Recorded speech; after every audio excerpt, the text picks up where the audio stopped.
Salut et bienvenue à tous les gars dans cette nouvelle vidéo. C'est une vidéo qui, ma foi, est assez spéciale parce que ceux qui me suivent le savent. Habituellement, je sors une vidéo tous les vendredis. Une vidéo durant laquelle je vais vlogger ma semaine, vous montrer un peu comment je vis en Malaisie, en Thaïlande, etc. Parce que là, actuellement, je suis à Marseille pour le Ramadan et pour voir la MIF. Mais en soi, de base, j'habite à l'autre bout du monde. Et dans ce format de vidéo que je sors tous les vendredis, je vais vous filmer chacun des trades que je vais prendre, chacune des prises de position. Je vous explique pourquoi, je vous montre si je perds de l'argent, je vous montre si j'en gagne. Mais là, pour le coup, c'est une vidéo qui n'a absolument rien à voir. Quand même un peu de loin, mais sans plus. On va pas parler trading, on va pas voir de graphique, mais comme vous l'aurez vu du coup dans le titre de la vidéo, je vais vous présenter un achat que j'ai effectué récemment, que j'ai effectué il y a exactement 24 heures d'ailleurs, et c'est une montre. C'est une montre de la marque Rolex que j'ai achetée, et je vais vous expliquer un peu pourquoi, mais avec des mots qui sont simples, avec des mots qui touchent un peu tout le monde, parce que à titre personnel, j'ai eu beaucoup de mal à me lancer dans tout ce qui était montre.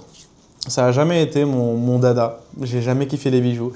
Mais depuis peu, je me suis penché sur le sujet et j'ai chopé ce que j'appelle une bonne affaire. Donc le but du jeu dans cette vidéo, ça va être de vous expliquer un peu mon point de vue, c'est-à-dire pourquoi est-ce que j'ai décidé de me lancer dans les montres, parce que vous le verrez les gars, une très grosse collection arrive bientôt. Après quand je dis très grosse, je parle pas forcément de collection à 1 million d'euros dans les 6 mois à venir, mais en tout cas j'ai quelques modèles qui me tapent déjà à l'œil, quelques modèles qui commencent à m'intéresser. J'attends d'être un peu plus formé, un peu plus renseigné sur le sujet, et je pense qu'avant la fin de l'année, on aura 2-3 pièces de collection, Inch'Allah, qui s'ajouteront à mon palmarès. Pour l'instant, j'ai acheté une montre ultra simple, c'est une Datejust.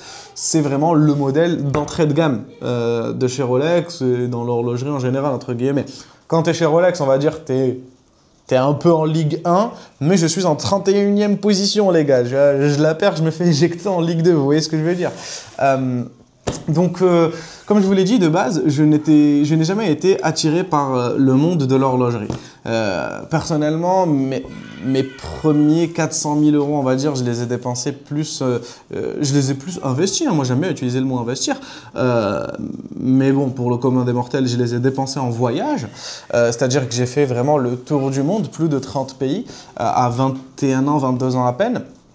Ensuite, je me suis posé, j'ai commencé à investir dans d'autres choses. Alors, je suis plus investisseur dans tout ce qui est business. Je vais avoir tendance à rentrer dans des business à droite à gauche, à y mettre un petit billet, à y apporter mes connaissances, mes compétences, à faire monter le business et à manger là-dessus. J'ai investi en crypto, beaucoup en ETF, donc surtout sur le Nasdaq. On en a déjà parlé et on en reparlera sur cette chaîne YouTube à l'avenir. L'immobilier, je suis en train de regarder à droite à gauche s'il n'y a pas quelque chose à faire, mais avant ça, j'aimerais me former dans la sous-location Airbnb. On en parlera aussi sur une vidéo à venir, je l'espère, parce que je compte me lancer dans ce business qui est un business pour moi ultra prometteur, ultra rentable, à condition d'être formé, bien accompagné, etc. Et je vais faire en sorte de le faire correctement. Et les montres, ça n'a jamais été mon truc. Pour moi, ça a toujours été... Pourquoi acheter une montre à 10 000 euros, 12 000 euros, 20 000 euros, 30 000 euros? C'est quoi l'intérêt au final? Ça donne l'heure. Mais j'ai un ami à moi que je vais donc citer, Raouf, les gars, le fameux R. Alors du coup, Raouf, c'est quelqu'un avec qui vraiment on a tout commencé. C'est-à-dire, quand on s'est connus, on avait genre moins 200 euros sur le compte en banque chacun, tu vois. Et on s'est lancé dans le trading en équipe, main dans la main. On a affronté pas mal de galères ensemble. On a du coup aussi pu célébrer pas mal de réussites ensemble. Et ça me fait plaisir de ouf. On va dire c'est mon frérot avec qui on réussit. Alors même si aujourd'hui on n'est pas de ouf en contact, on s'appelle 2-3 fois dans la semaine, mais il habite à Dubaï aujourd'hui. Il a 21 ans, 22 ans à peine, tu vois. Perso, j'habite à Kuala Lumpur, donc on n'a pas forcément l'opportunité de se croiser souvent. Mais on se surveille, tu vois. Et je suis genre tellement fier de sa réussite. Voilà, quoi, je suis obligé de m'intéresser à ce qu'il fait et de prendre en considération ses paroles. Vous voyez ce que je veux dire? Donc, en fait, Raouf, il a commencé le trading avec moi. On a commencé ensemble, on s'est formé ensemble, on a réussi ensemble, comme je le disais tout à l'heure, et ensuite nos chemins se sont séparés dans le sens où moi je me suis envoyé dans mon tour du monde pendant que lui était plus focus sur son travail, et surtout moi je me suis lancé dans les réseaux sociaux. Donc en soi mon tour du monde pour moi était rentable quasiment, parce que le fait de documenter un peu mes voyages, de les tourner, de les vloguer, de les mettre sur TikTok, tout ça, forcément, ça m'a rapporté de la clientèle dans mes business, c'est normal.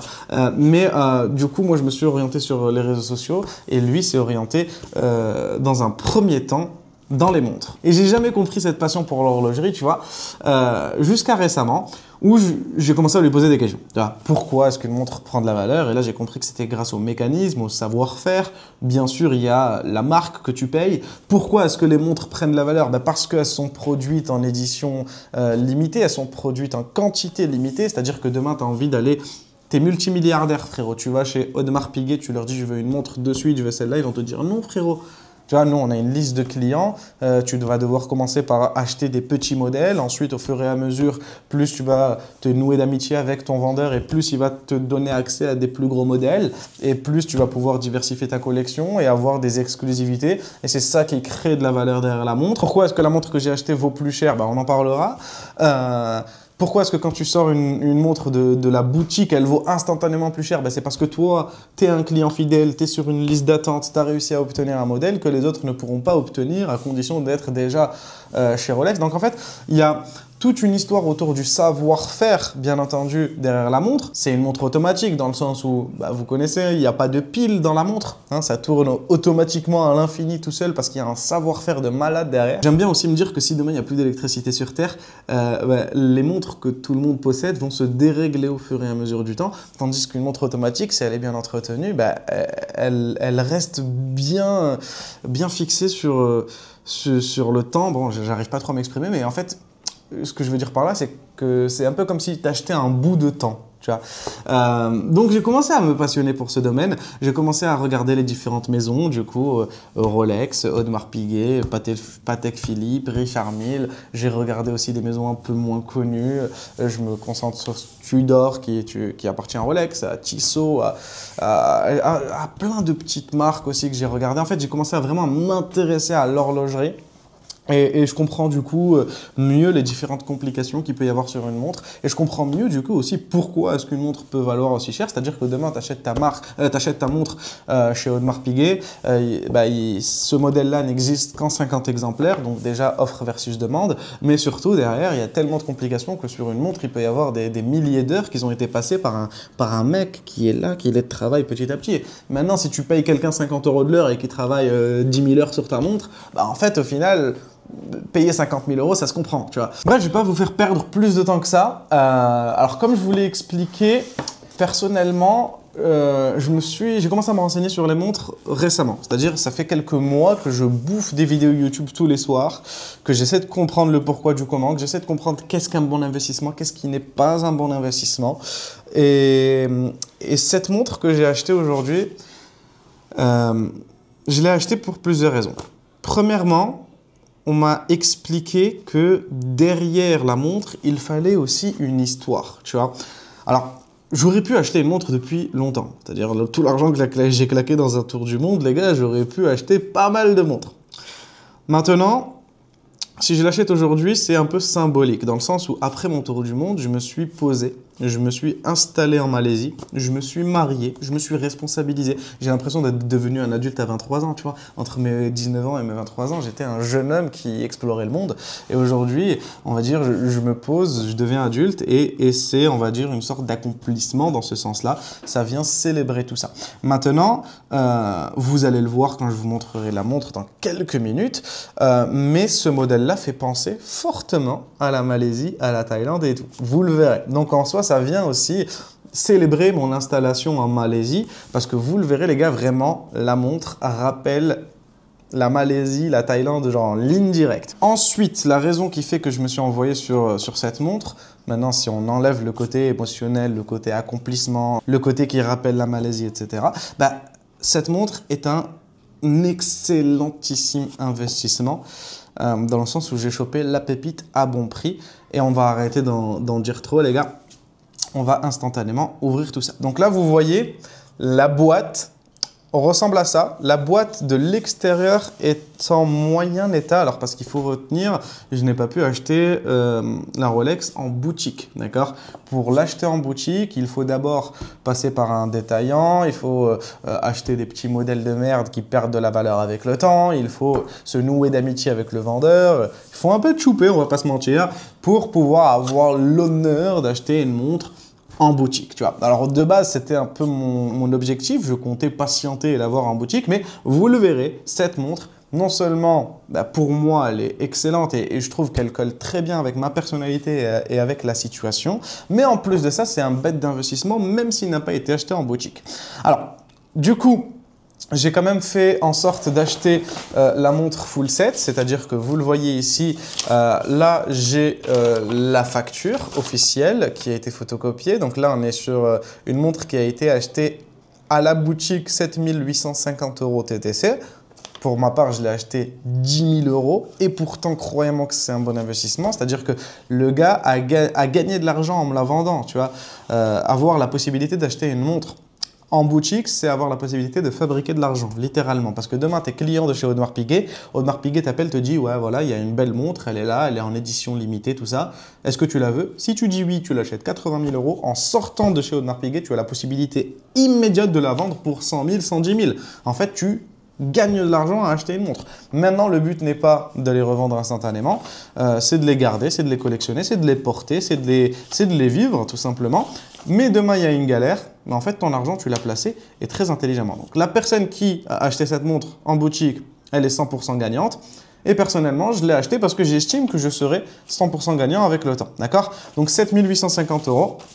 Là, on a la petite facture parce qu'on a payé le test d'étanchéité et du coup, comment ça s'appelle? Le certificat d'authenticité, bref, vous avez capté. Là, on a la facture officielle, Galerie Lafayette Paris, 7 850 €. Je vais un peu tout cacher, mais vous le voyez ici, 7 850 € les gars. Ensuite, on a du coup ici le certificat d'authenticité de l'horlogerie, de l'horloger chez lequel on est passé. Ici, on a l'acte de vente qui certifie que j'ai acheté une Rolex Datejust avec la référence, avec tout ce qu'il faut, à 10 000 € à Chambéry, d'accord? Donc, c'est très important d'avoir tous ces papiers-là et la boîte en bon état, etc. Parce que du coup, ça maintient la valeur de votre montre et vous la revendrez plus facilement et à meilleur prix. Donc déjà, j'ai acheté quelque chose de propre et quelque chose de full set. Ensuite, on remet tout ça et on attaque le plat de résistance. Du coup, vous le voyez, la boîte est légèrement abîmée dans le coin, mais c'est rien de méchant, surtout que c'est même pas vraiment la boîte. Vous le voyez quand j'ouvre ici, hop, nous avons la vraie boîte qui apparaît avec ce verre magnifique de chez Rolex, franchement incroyable. Du coup, on déballe tout ça, les gars, et on va pouvoir observer cette fabuleuse montre. Alors, quand j'ouvre, on tombe sur ma petite Rolex, les gars. Une petite Rolex Oyster Perpetual, une Datejust, année 2024, avec le bracelet jubilé. Vous le voyez à ce niveau-là. Je vais la sortir. Je trouve, je sais pas ce que vous en pensez à l'écran là, mais qu'elle est genre juste hyper jolie. C'est une montre qui est en acier, d'accord? Acier inoxydable. D'ailleurs, petite parenthèse, si je n'ai pas acheté de l'or, c'est premièrement parce que chez les musulmans, l'homme ne porte pas d'or, mais également parce que quand vous achetez une Datejust, c'est très déconseillé de l'acheter en or. Hein. Généralement, les modèles en or perdent de la valeur parce qu'il y a toute la partie main-d'œuvre, je crois, sur l'or qui va s'évaporer après que vous l'ayez acheté. Donc, vaut mieux acheter des modèles en acier. Ça garde de la valeur, ça en prend même avec le temps. D'accord? Ensuite, comme vous le voyez, les gars, à la caméra, on a un cadran, un cadran Green Palm, les gars, qui, du coup, comme je vous le disais tout à l'heure, rappelle la Malaisie, rappelle la Thaïlande, rappelle les palmiers verts, les gars, que je peux observer de chez moi à Kuala Lumpur, rappelle tout simplement pour moi l'Asie du Sud-Est, la jungle les gars, hein, la vraie jungle. Et c'est pour ça que je trouve ce modèle quand même ultra symbolique, dans le sens où je trouve qu'il est fait pour moi, tu vois. Ça vient célébrer, on va dire, ça vient pour marquer le coup du passage à la vie adulte officiellement, dans le sens où voilà, tu t'installes, tu as des responsabilités, tu as pris un appart. J'ai passé 3 ans de ma vie, je vivais nulle part, les gars. D'Airbnb en Airbnb, je faisais que vagabonder de pays en pays, tu vois. Et là, je prends mon appartement, je me marie, je me responsabilise, je commence à avoir des projets long terme, je passe vraiment à un stade supérieur. Et du coup, ça vient bien marquer le coup, je pense. Et le cadran vert, que je trouve déjà incroyablement beau, vient rappeler du coup là où je me suis installé pour la première fois. Et franchement, ça me fait plaisir de fou. C'est une 36 mm, d'accord? J'aurais pu prendre une 41, alors quoique je ne sais même pas si ça existe dans ce modèle, les 41 mm. Mais 36 mm, c'est parfait. Vous voyez, alors, je vais la mettre à mon poignet de suite. Et vous allez voir qu'au fond, ça se marie très très bien avec mon poignet, qui n'est ni un poignet trop petit, ni un poignet trop grand. Donc, boum, je place ça là. Et vous le voyez les gars, on a une montre qui se marie ultra bien, qui est pile poil à la bonne taille. Je trouve que ça ne servait à rien de prendre un cadran plus grand. D'ailleurs, comme je vous l'ai dit, je ne sais même pas s'il existe. Donc vous voyez en plus le vert avec mon teint bronzé, ça se marie assez bien. Et voilà, vraiment ça c'est le point, d'un point de vue esthétique, je la trouve juste très très très jolie. Et comme je vous l'ai dit, c'est un giga symbole pour moi. Et en gros, à chaque fois que je la verrai, je me rappellerai qu'un jour, je me suis installé en Malaisie, peu après mon mariage, pardon, j'avais 23 ans à peine et que j'ai pu me payer cette petite Rolex à 10 000 €. Alors, c'est pas non plus la montre du siècle, hein, c'est-à-dire que voilà, on est sur, comme je le disais tout à l'heure, de l'entrée de gamme chez Rolex. C'est les moins chers qui sont disponibles, mais comme je vous l'ai dit aussi, je me lance à peine dans l'horlogerie. Donc, acheter ce modèle me permettait de m'obliger, on va dire, de continuer à me former, de mettre un pied dans le truc. Vraiment, j'aurais pu me prendre une Royal Oak, ça coûte 30-35 000 €. Maintenant, est-ce que j'aurais été sûr de faire un bon investissement? Est-ce que je l'aurais acheté tout en sachant tout ce qu'il y a à savoir? Je ne pense pas. Donc là, je me suis lancé dans le truc. J'ai mon premier modèle. Et du coup, on commence déjà à réfléchir au prochain. Maintenant, pourquoi est-ce que j'estime que c'est un bon investissement? Parce que déjà, une Datejust d'une aussi bonne qualité, je vous remets les gros plans à l'écran, vous l'observerez les gars, il y a plus de rayures sur mes mains que sur la montre. Elle est en parfait état. La boîte, pareil, vous la verrez, elle est en parfait état. On a tout ce qu'il faut avec.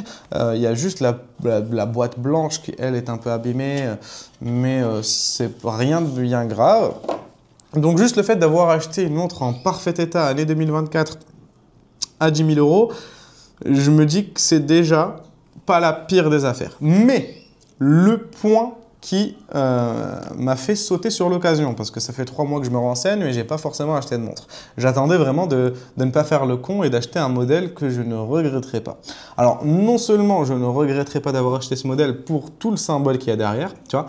Maintenant, si tu avais acheté une montre sans aucune symbolique, sans aucune histoire, sans rien qui t'attache à la montre, bah forcément, tu peux regretter par la suite d'avoir investi là-dessus si maintenant ça perd de la valeur ou quoi que ce soit. Maintenant, étant donné qu'il y a aussi une valeur sentimentale derrière le truc, bah, même si demain je dois la revendre moins cher, je n'aurais pas regretté d'avoir acheté ce modèle. Mais le point qui fait que j'estime que c'est un bon investissement, c'est, outre la qualité, le fait que nous soyons sur un cadran, comme vous le voyez, Green Palm. Un cadran avec les feuilles de palmier qui est totalement discontinu, les gars, discontinued. Je ne sais plus si ça se dit comme ça, discontinued. Ouais, je crois que ça se dit comme ça. Je ne suis pas encore, les gars, le plus formé en montre, hein, je vous mens pas. Ouais, discontinued, c'est totalement ça. Ça veut dire qu'en gros, ce cadran n'est plus produit par Rolex et ne le sera plus jamais, les gars. C'est un cadran qui a vu le jour chez Rolex en 2021 et qui se termine en 2024. C'est-à-dire que j'ai un modèle de 2024 l'un des derniers modèles, l'un des derniers exemplaires qui possède ce cadran qui est assez rare, qui est très difficile à trouver. Et donc, pour cette raison, je pense que mon modèle ne peut que prendre de la valeur avec le temps. C'est-à-dire que là, si je le revends de suite, je pense déjà que je peux en tirer 11 000, 11 500. Donc je pense que je suis déjà en bénéfice. Après, si on tombe sur un négociateur, dans le pire des cas, je la vendrai 10 000. Mais genre, mon argent, il est là, il est posé, il est en sécurité.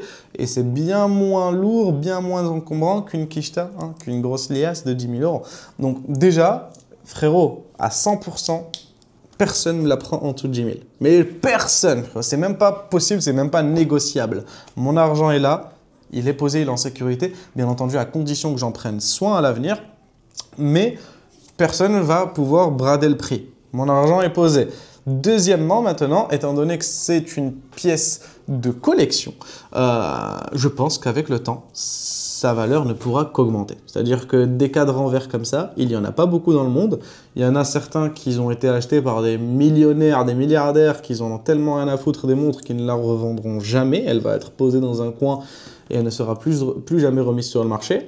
Quelques personnes vont perdre la leur ou bien peut-être vont abîmer la boîte, vont abîmer le modèle, vont abîmer plein de choses et donc ce sera moins intéressant de les acheter. Et donc, si tu laisses le temps passer, dans 10 ans, dans 15 ans, les personnes qui auront en leur possession, parce que je vois qu'on aime bien me reprendre dans les commentaires, qui auront en leur possession une montre avec ce cadran, le tout avec les papiers, le tout en très bon état, avec un entretien qui est correct, bah, dans 10-15 ans, cette montre, elle part minimum, je pense, 15-17 000 €. Tu vois, il y a sans problème. Donc, c'est un bon placement. Mon argent est coffré là quelque part. Si maintenant, dans 5 ans, j'ai une grosse galère, j'ai tout perdu, on m'a tout saisi et je suis à l'étranger et je ne sais pas quoi faire et il ne me reste plus un rond sur moi, je fais ça, je vais à la boutique, je vais lui dire voilà, cadran Green Palm, pardon, voilà, bracelet jubilé, l'acte de vente il est là, la facture elle est là, le certificat d'authenticité il est là, le certificat d'étanchéité il est là, la boîte elle est propre, elle est carrée, il y a les maillons, il y a tout ce qu'il faut. À partir de là, le mec pourra me la prendre, genre, allez, dans 5 ans, minimum 12 balles. Tu vois, minimum 12 balles. Je récupère 12 000 €, je me relance. Je refais ma vie, entre guillemets, carrément, tu vois. Alors là, maintenant, c'est un tout petit modèle. Je prévois d'acheter un autre modèle dans 3 mois à peu près. Je pense que je partirai sur une Daytona de chez Rolex également. Je veux collectionner et avoir 1 ou 2 modèles de chaque marque. Je voulais passer sur la Audemars Piguet sur le prochain modèle directement. Maintenant, je me dis qu'avant de passer à Audemars Piguet, autant acheter une Rolex solide dans le sens où, je l'ai dit tout à l'heure, hein, mais cette Rolex-là, c'est quand même un peu l'entrée de gamme de chez Rolex. Même si maintenant, avec le cadran, c'est un peu autre chose, mais ça reste une entrée de gamme de chez Rolex. Donc, je vais aller viser la Daytona en seconde montre, Inch'Allah. Une fois que j'aurai acheté la Daytona, je pense que je viserai pour le mois de septembre ou d'octobre le modèle Royal Oak de chez Audemars Piguet. J'aimerais bien avoir un fond bleu là-dessus, mais on verra. D'ici là, il peut se passer 1001 choses. J'aimerais bien que vous me disiez en commentaire pour les passionnés d'horlogerie si j'ai fait un bon investissement, parce que je dis peut-être de la merde dans cette vidéo. Pour les autres, est-ce que juste esthétiquement, vous la kiffez? Est-ce que vous êtes content pour moi, tout simplement? Et voilà, hein, tout simplement, est-ce que selon vous, j'ai fait un bon investissement ou pas? Est-ce que vous aimez les montres ou pas? Est-ce que vous êtes abonné ou pas? Et sur ce, les gars, je pense que je vais vous laisser. On se retrouve du coup vendredi pour la vidéo de la semaine. On va voir si cette semaine, est-ce que j'ai gagné de l'argent ou pas? Est-ce que j'ai pu rentabiliser mon investissement? Je remets le petit bijou dans la boîte. Hein, c'est très sympa d'avoir une montre comme ça, mais maintenant, je ne vais pas forcément la mettre tous les jours, hein. Je vais la porter quand même parce qu'une montre doit être portée. Je vais éviter de l'abîmer non plus. Je pense que je vais m'acheter, maintenant que je me suis lancé dans les montres, je vais m'acheter une Tissot. Je ne sais plus comment s'appelle le modèle, je crois que c'est Tissot, les PRX, si je ne dis pas de bêtises, fond Tiffany. C'est une montre qui coûte 800 € à peine. C'est pas non plus un investissement. Ça sera une montre que je revendrai moins cher par la suite carrément. Mais ça sera une montre que je pourrais porter en daily. Hein. Les Tissot, c'est très respectable aussi. Ils font de très belles montres. Et ça me permettra d'avoir quelque chose au poignet constamment parce que moi, les gars, quand je suis lancé, je suis lancé. C'est-à-dire que les montres, ça me trotte dans la tête depuis 2 ans. Maintenant que je me suis lancé, croyez-moi que ceci est un investissement basique. Genre, c'est vraiment l'achat qui me dit « Ok, vas-y, je me lance. Juste, je plonge dans le truc, vas-y, j'ai vu que c'était une bonne affaire. Le cadran, il m'a tapé dans le cœur parce que forcément, ça me rappelle la Malaisie et il y a tout un symbole qui se crée derrière tout ça. L'investissement est un bon investissement étant donné que Rolex a annoncé qu'il ne fabriquerait plus ces cadrans là, il n'y a pas très longtemps, genre en début d'année. Et donc, je me dis que je n'ai pas placé mon argent n'importe où et que j'ai pu me lancer dans l'horlogerie. Maintenant, pour les prochains modèles, je vous invite à vous abonner, à me suivre et je vais faire en sorte de coffrer mon argent, de me renseigner correctement et de vous régaler avec une Datejust, Oyster Flex, ça serait sympa, or blanc, dans quelques mois à peine. Et voilà les gars, n'hésitez pas à vous abonner, on se dit à vendredi. N'oubliez pas qu'il n'est jamais trop tard pour prendre un nouveau départ. Je vous rejoins de l'autre côté. Ciao, ciao, ciao.